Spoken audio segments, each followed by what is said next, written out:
नमस्कार दोस्तों, जय श्री कृष्णा। मैं मोमिता स्वागत करती हूँ आप सबको मेरी YouTube channel knowledge in Momita में। आज मैं आप सबके साथ मार्गशीर्ष मास अर्थात अगहन मास के 15वें अध्याय की कथा शेयर करूंगी। तो ये जानने के लिए मेरे साथ अंत तक जरूर बने रहिएगा। तो चलिए शुरू करते हैं। ओम नमो भगवते वासुदेवाय नमः। किसी गांव में एक व्यक्ति रहता था। उसके पास बहुत सारी बकरियां थीं। बकरियों का दूध बेचकर वह अपना गुजारा किया करता था। एक दिन की बात है, उसके गांव में बहुत से महात्मा आदि आकर यज्ञ कर रहे थे। वृक्ष के पत्ते पर चंदन से कृष्ण कृष्ण का नाम लिखकर पूजा कर रहे थे। और जिस जगह पर ये हवन यज्ञ चल रहा था वही जगह गांव से बाहर थी।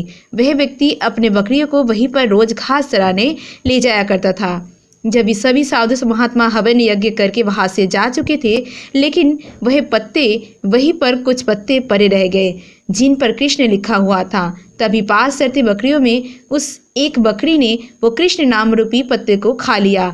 जब आदमी सभी बकरियों को लेकर घर लेकर चला गया था, तभी सभी बकरियां अपने बारे में मैं करने लगी।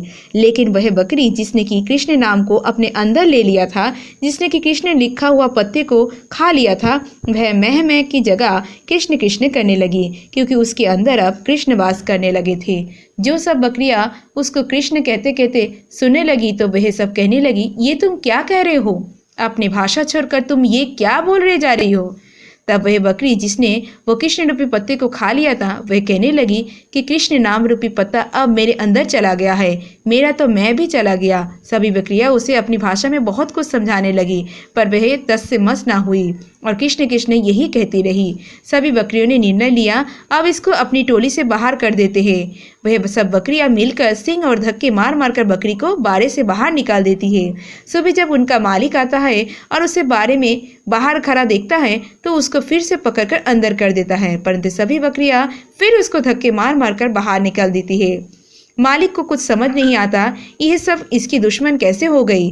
बकरियों का मालिक सोचता है कि जरूर इसको कोई बीमारी हो गई हो, जो सभी बकरियां इसको अपने पास भी नहीं आने दे रही हैं। सोच में पड़ जाता है कि ये ना हो कि एक बकरी के कारण सभी बकरियां बीमार पड़ जाए। उस रात वह उस बकरी को जंगल में छोड़ देते हैं। सुबह जब जंगल में एक अकेली बकरी को देखकर एक व्यक्ति जो कि चोर रहता है वह देखता है, तो वह उस बकरी को लेकर जल्दी से वहां से चला जाता है।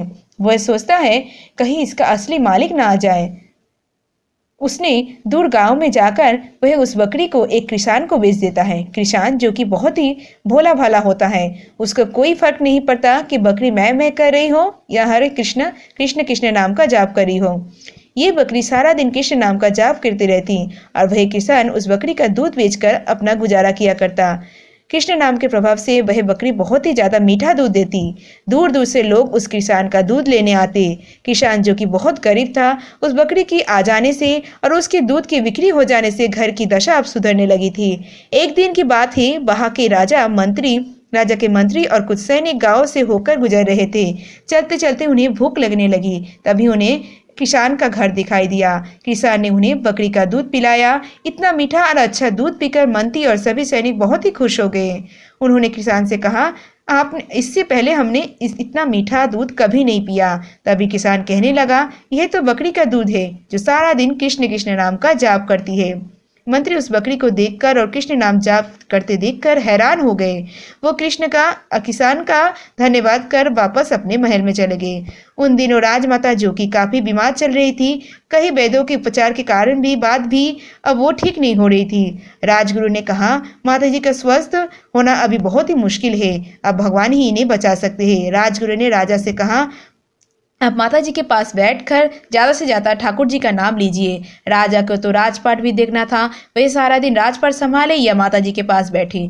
नगर में किसी के पास भी इतना समय नहीं था कि राजमाता जी के पास बैठा रहे और भगवान का नाम लेता रहे। तभी मंत्री को उस बकरी की याद आई जो हर समय कृष्ण नाम का जाप कर रही थी। मंत्री ने राजा को इस बारे में बताया। पहले तो राजा को विश्वास नहीं हुआ, पर जब मंत्री ने राजा को अपने साथ लेकर किसान के घर लेकर गया और राजा ने बकरी को कृष्ण नाम का जाप करते हुए सुना तो वो बहुत हैरान हो गया। तब राजा ने किसान से कहा कि ये बकरी मुझे दे दो। किसान बड़ी विनम्रता से हाथ जोड़कर कहने लगा, राजन, इसके कारण तो मेरे घर की हालत ठीक हुए है। मैं यदि इसे आपको दे दूंगा तो मैं फिर से भूखा मरने लगूंगा।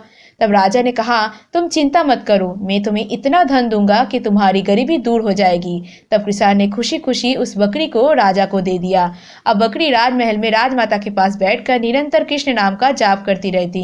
कृष्ण नाम का जाप करने पर से और बकरी का मीठा और स्वच्छ दूध पीने से राजमाता जी की सेहत में अब सुधार होने लगा। धीरे धीरे वह बिल्कुल ठीक हो गई। अब तो बकरी राजमहल में राजा के पास बैठने लगी और उसकी संगत से पूरी राजमहल कृष्ण नाम का जाप करने लगा। पूरे राजमहल और पूरे नगर में कृष्ण रूपी माहौल हो गया। तो देखा ना आपने, निरंतर कृष्ण नाम के जाप करने का फल। बकरी जो कि एक पशु है, कृष्ण नाम का जाप करने से कृष्ण नाम उसका मन में समा गया और उसका मैं अर्थात अहम भी समाप्त हो गया और उसे राजमहल में वास मिला। तो क्या हम इंसान निरंतर कृष्ण नाम के जाप करने से अहंकार से मुक्त नहीं हो जाएंगे और इस भवसागर से पार नहीं हो जाएंगे? प्रेम से बोलिए जय जय श्री राधे, जय श्री कृष्ण। आज से मार्गशीर्ष मास अर्थात अगहन मास के 15वें अध्याय की कथा समाप्त हुआ।